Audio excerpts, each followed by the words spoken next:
కాకినాడ జిల్లా పెదపూడి మండలం వేండ్ర గ్రామంలో రేషన్ బియ్యం భాగోతం ఆలస్యంగా వెలుగులోకి వచ్చింది.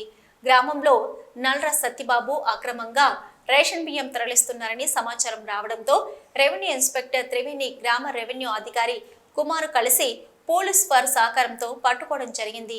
ఈ వాహనం తనిఖీ చేయగా అందులో 20 క్వింటాల రేషన్ బియ్యం ఉన్నాయని తెలియజేశారు.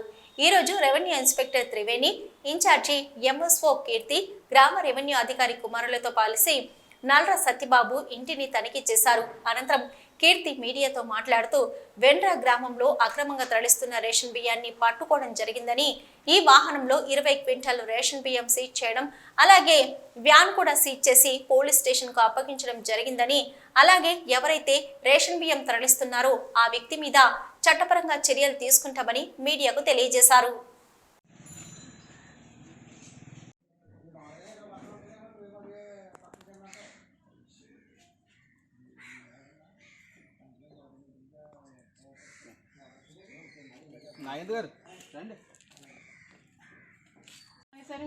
అప్పుడే మానేమండి.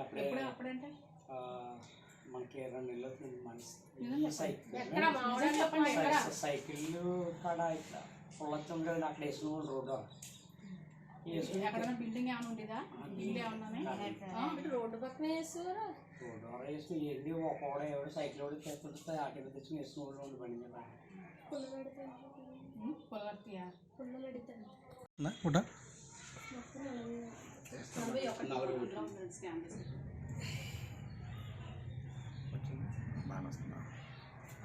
మేడం చేయమని ఒకటి